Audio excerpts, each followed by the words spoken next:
good as I was expecting. Okay, guys. I'm Sean Lutz, aka the Hypnotoad, and I'm presenting a cool thing I'm working on right now called Cthulhu. Using Tcl to build C to build Tcl. So Cthulhu stands for the C and Tcl hash table underpinnings for High Language Understanding, also known as the world's most egregious backronym, or as I like to call it, the kinder, gentler, mind-melting programming experience. Okay, so a little background. What do I use Cthulhu for? Well, I do a lot of simulation work, and we usually start with a database schema, and then we have to take that database schema and map it over to C data structures. And of course, there's this handy, you can map one field to another, and you have this scripting language I think you guys have heard of called TCL that seems to do this wonderful job of connecting them to. But but the C structures have to do a lot. Usually your interface is a GUI. I'm talking, usually about a fire model or a flooding model or some sort of external code, output to logs. There's a lot of stuff going on behind the scenes, and it can get very, very, very confusing. Even simple things just seem to always take you always seem to be missing the point. And if you're not careful, you end up with just this unholy mess of something. So I decided, all right, that's enough. Let me come up with a better way of doing this stuff. So what I've come up with is a description language I use to build the SQL that actually builds this schema. The TK app that our engineers use to put these models together, and also the C interface that all the algorithmic stuff works in. Today we're only going to be talking about the C interface. So a little bit about the Cthulhu description. A little bit about the Cthulhu description language. It's dict-based. Say what you will about XML, I hate it. So basically, I use it to combine what the C needs to keep track of, what SQL needs to keep track of, and what GUI needs to keep track of, all in one easy to read for small values of easy structure. It basically captures the suggested storage, how I want it displayed, validation rules, and it comes with a free Frogger. Frogger's also cursed. So when you're looking inside, I usually like to not just leave it as a bare thing. So there's actually a C-struct defined command. And all it does is basically just loop through and the various parts of the program that need it know what to do with the individual fields. So for instance, everybody needs to know that this particular table uses an integer key type. In C, we implement it as a TCL hash table. The fields are actually nested inside of this structure, and they have their own way of, they have their own storage requirements. Like we list the int, to, the from, and then all the attributes about that are listed underneath. That's the wonderful thing about Dix. So, for instance, when we say this is a door, and it goes from somewhere and to somewhere. So, internally, we know that it's a void, which is just our way of storing an integer key that refers to something else. We know it talks to the compartment table, or when you're in C, it's going to be pointing to a comp data structure. And we can even put in comments. You can have other types. You can state whether there'll be cake or not in this particular portal. And it's really also used for capturing enumerated data types, where down on the C level it's 0, 1, 2, or 3, but the operator really needs to know, is it open, closed, opening, or closing? And there's also a spot for you to drop in all those nasty little pointers that don't mean anything except the simulation itself. And when you're done, you end up with a nicely formatted, for small values are nice, data structure. But that's not particularly useful. What you really need is something that takes all that and connects the dots, which is what it also produces in abundance. Okay, yes, so for that simple little data structure, it ends up producing about 455 lines of C code. The way I usually structure it is each of these, you can call them tables, I call them containers because they do more than that. I put one per file. So my portals are described by one data structure, departments are stored somewhere else. I have nodes and links, and even there's practical stuff. And they all come combined with they combine together with this C-struct build system that I have. And the C-struct build system goes ahead and generates the header files that C is going to need, and basically all of the interfaces that Tcl is going to need for all the structures are in one C file. So it makes it really handy to drop into a a build system. But, there's more. There's all sorts of wonderfully twisted things that you can do if you're automating the process that are just a pain in the neck. But, if you're doing it for everything. So, data logging. So you've got a data structure, but you want to know what changed from time step to time step. Normally that's a reasonably involved Tcl process, and you've got to do some offline storage. Well, if you've got your data structures to C, well, you just keep a copy of the thing from the time before, and then it will automatically spit out. This particular portal went from open to closed, or closed to open. It just shoots out a list, and that you only are logging what's actually changed in the model. You do property inheritance. So instead of having to write out the dimensions for every portal, I just have it stored in one spot in C, and the parts that need it, they know where to point to as far as where the type for that device is. And there's looping constructs. So just basically because I can translate these C data structures to DICs at will, I can also write all these sort of wonderful looping things to run through and say I want to generate a report of all the doors that are open. And even more, I can also modify the flags from Tcl, so that visible flag is something else that the portal stores as far as whether it's showing up in the display. Okay, I'm going to pop into a demo for a little bit to show you what this looks like in operation. Now, does anybody have any questions so far about? Okay. You don't want to raise it. No, fine, yeah. Okay, this is basically what the code looks like when it's done.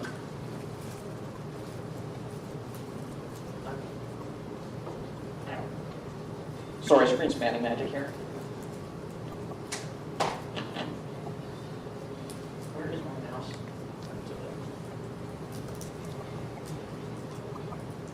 Alright, so right now I've got a command prompt open, but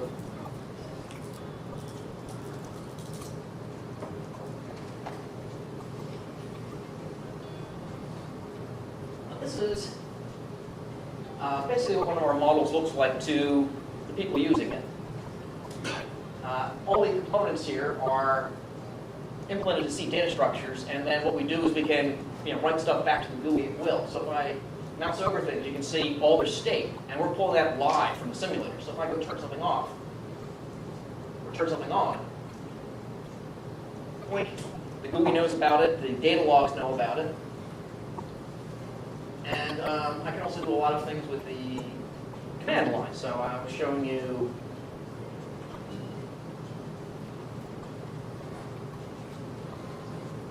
let's find it.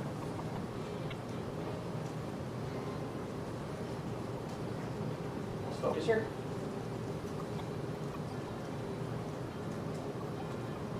So there's a lot of going on behind the scenes, but this is actually one C data structure going out and doing a lookup through a whole bunch of linked lists to find out where this property is. And the Tcl developer doesn't need to know a thing about it. And if I modify its type,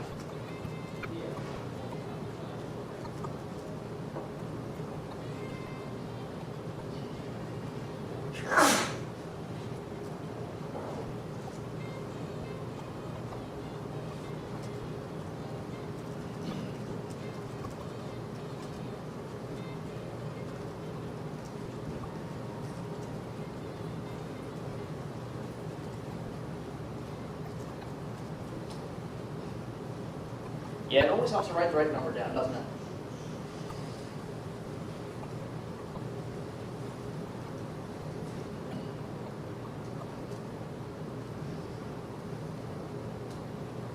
All the things with that type get that change instantly, which is not a great idea in a running model, but when you're doing stuff with the GUI, it really helps. So is there anything I can show off everybody, or it looks like we're a little pressed for time? I mean, I can just nervously quit. get rolling. Okay, well, thanks guys. And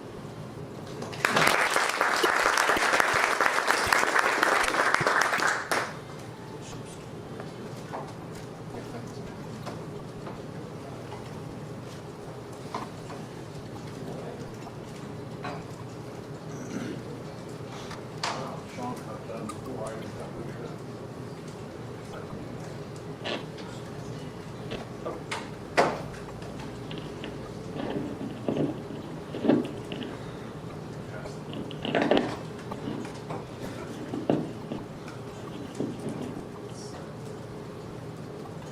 Let's see if I can have some technical difficulties.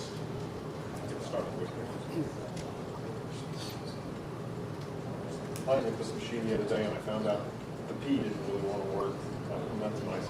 Of course, I think just enough keys do work to get through the presentation.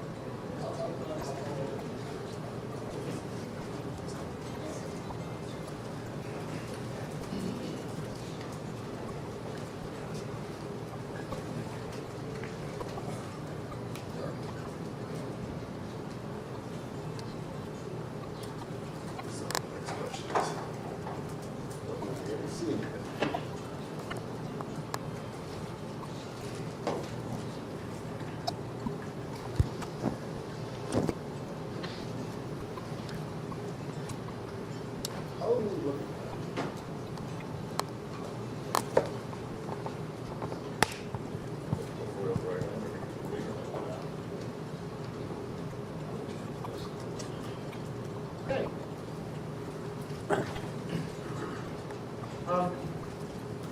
My name is Andrew Mangonia, and I think we're all aware, especially in this room, of what a workhorse stick really is. It supports an awful lot of things that you don't see out there in the world.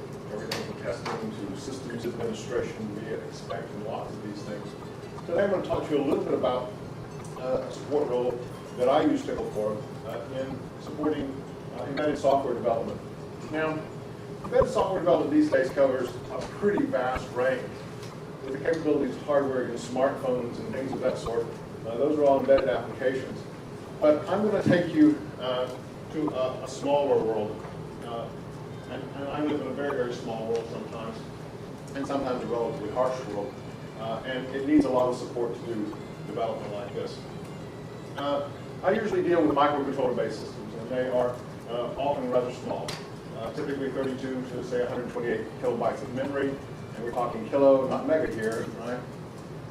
RAM of 4 to maybe 16 kinds of kilobytes. They typically run dedicated functionality. It only runs one program. We're not a general purpose machine here. We're not going to be loading in things. So all those kinds of ideas go out the window. Very low rate of field updates. In fact, we don't like to do them at all for the most part. Many of these kinds of systems are very safety critical in their operations.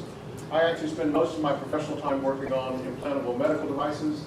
Needless to say, safety is of paramount importance, and there's a regulatory agency there to try to make sure that you get there. That usually implies that we have a very rigorous development process, we have very specific test flow requirements, and we have documented quality, or as the FDA likes to say, objective evidence of your quality. On top of this, many of these kinds of systems that I deal with are ultra low power.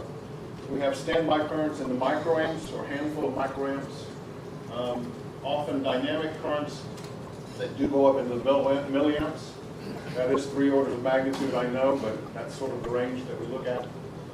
Most of these systems, actually, we try to make them spend 99% of their time asleep in their low power standby states. They tend to be very reactive. They react to their environment. They wake up when it happens. They do a burst of computation, and they go back to sleep again. So it's a small world that I'm often dealing with. So the question is, how are you going to try to counter some of the development and some of the difficulties? Many of these devices don't really have much I/O, and you're lucky to get a debug interface into them in some way. Well, one of the ways to do that is to specify more and program less.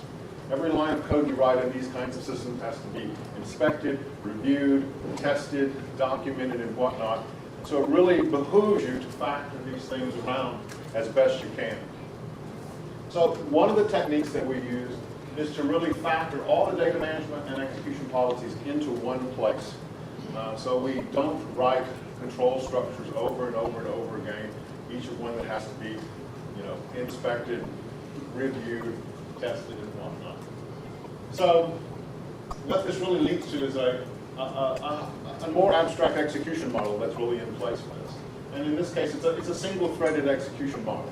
So again, not general purpose. These systems tend to be reactive. They do their thing and they get out, and single-threaded works very well for these kinds of things. So there's a single thread sort of interrupt happening in the foreground.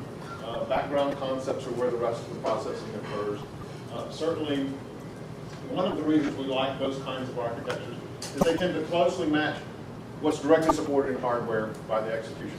So context switch notions and running virtual CPUs and sort of common RTOS notions add an extra computational expense in these kinds of systems that's just not particularly welcome. They are, by and large, event-driven. And amazingly enough, the considerations for event-driven things that we talk about in TICL and all the wonderful benefit of event-driven programs have their analogs in these kinds of systems too. And it's not an uncommon paradigm in highly embedded systems to do that. They also tend to be state machine based. In TICL, we're used to attaching events to sort of arbitrary scripts. This binds it a bit tighter. We're actually going to attach the events to more type state machines.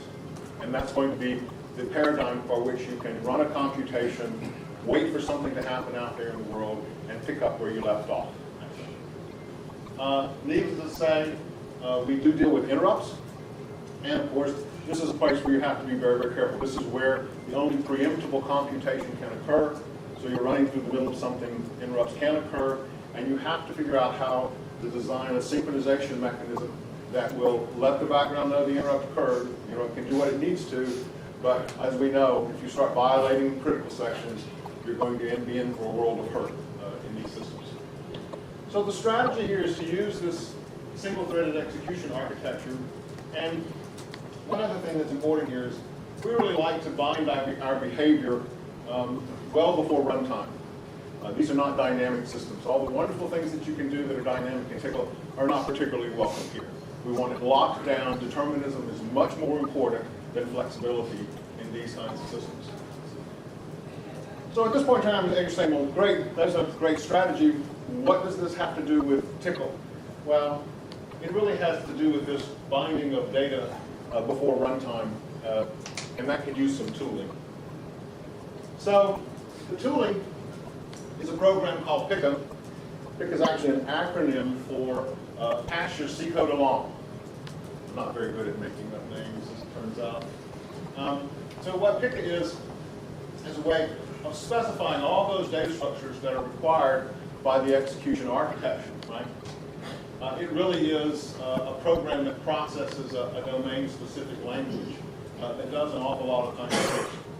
If you just imagine to yourself a simple notion of a state transition matrix held as a two-dimensional array, typically indexed by on the row by state and on the column by event. That's pretty easy to sit down and write out as a C initialized two-dimensional array until you actually, of course, change something. And you have to get all of those things just right, and all of the states have to be encoded in just the right numbers. And needless to say, that's a tedious and error-prone proposition. And whenever I think tedious and error-prone, I also think they've got computers that'll do that for you. And so PICA's an awful lot about getting the computer to do some of that tedious encoding. What PICA allows you to do are specify things like the data structures and the relationships between data structures. Those relationships are invariably turned into pointer references, of course. You can also specify the state machines. The state machine actions are specified in straight C, and that's simply bundled up and passed through, and hence the name of this program. And what it really generates are all the required data structures to interface into the runtime execution engine that are there. The easiest example of that is, of course, something like a transition matrix. It is written in TCL, and despite the fact that our Python brethren seem to have co-opted every word that begins with PY. I can assure you that there's no Python in here anywhere along the way. And of course, this is delivered as a star pack on all the 3 major platforms out there.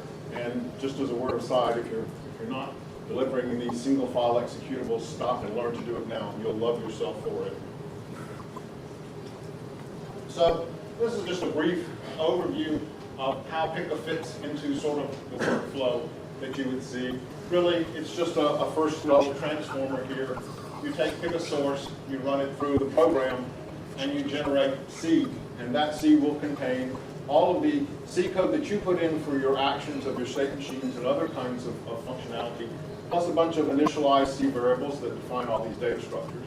And of course, there's actually a header file that's also produced that will give you all the external interfaces that you've declared in the Pika source. That is then, of course, compiled and linked against this single-threaded software architecture library. This is sort of a minimal thing. You may obviously have multiple Pika sources in the same executable. You may include any other old C that you want.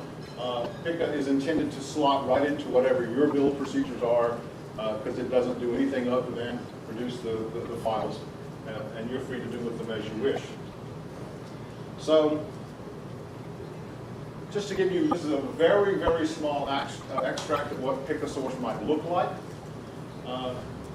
The paper actually has the entire example on it. And so what we've done here is I've extracted just a little bit of state machine specification here. So you say, well, this thing has a machine, and there's a state called idle, and there are some transitions, and there are some other states, and some more transitions. And so a state, of course, has a name. This particular execute environment allows you to pass parameters as in the events, and if there were any, they would show up as arguments here to that. Everything between the curly brackets is C, and it's passed through to the compiler unmodified. This particular piece of C here happens to be a macro. Pika inserts a few macros, in fact, quite a number of macros, into the output file to help you interface into the runtime architecture library. And basically what these macros allow you to do is to use the same names that you use for naming states and events directly. Even though, of course, we know they end up getting encoded in all kinds of pound defines and other preprocessor code. So in this particular case, this example says, I want to generate an event, and I want to generate the stop event. And somewhere out there in the world, there will have been an event stop defined. We also introduce a variable called self so that you can refer to the data instance that this state machine is working on. These things may all have instances, they all have the same behavior and underlying state behavior, but of course they have their own instance data. A couple of points to walk away from this one. It doesn't really matter which order you define the states in. You can define all your states or all your transitions, first or last. This is an order where you define the state and then the outgoing transitions, but that's just a coding convention. Pika doesn't care which order you do it all in. You just write it all down. Second thing is, there is no separate declaration for events. This transition statement says, when you're in the idle state and you see the run event, then I want you to transition to the filling for washing state. And you don't have to declare that that run is an event. Pika will just simply pick them up. It finds all of them in there as it goes along. So the idea is to try to also get rid of a lot of extraneous annotation and telling about what's going on. Lord knows you have to do enough of that to see.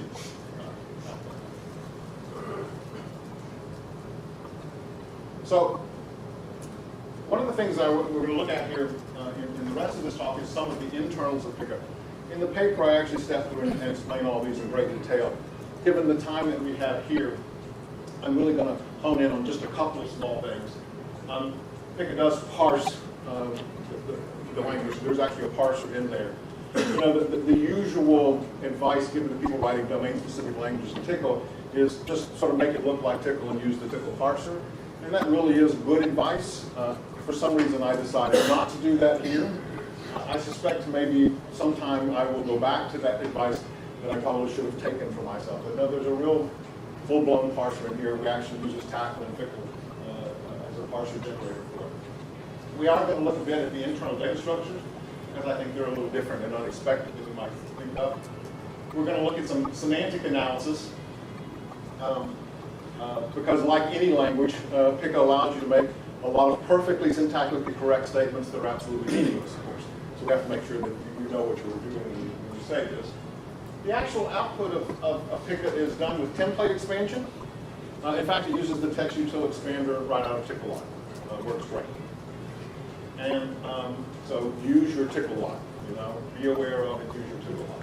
And then we'll show a little bit about what serialization of the data structures can yield with some helper programs.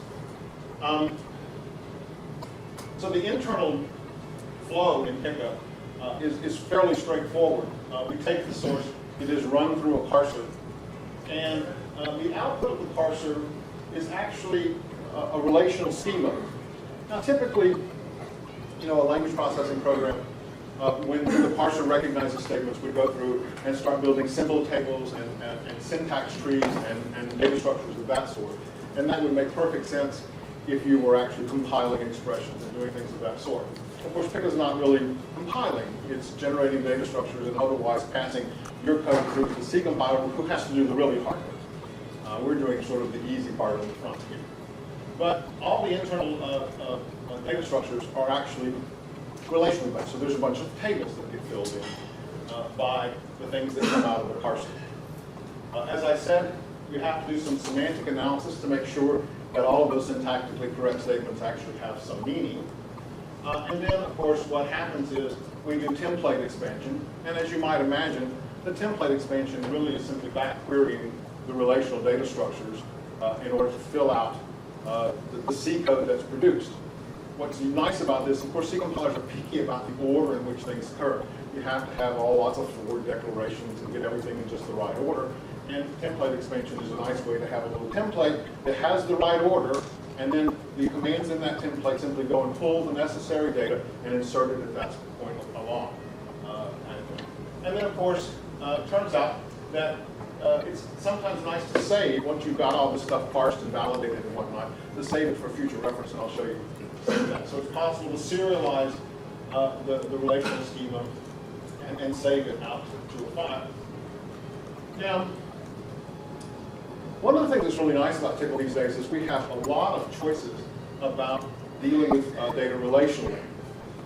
We have Tickle TD, the new Tickle database connectivity stuff in 8.6. If you really need a database management system, Lord knows, I think most of us had some experience with using SQLite. It's an absolutely amazing piece of software.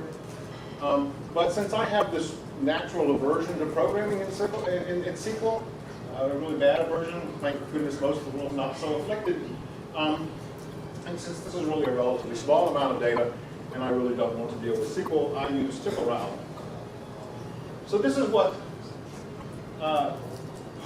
this is a very tiny part of the internal schema in a graphical notation in Pico. And so we picked out, basically I'm going to look here around state models. We say that there's something called a class, and it has a state model. State models contain states, and a state is always part of exactly one state model. And if you look here at this arrow that's labeled R16, it's not a really interesting name, you could label it any you want.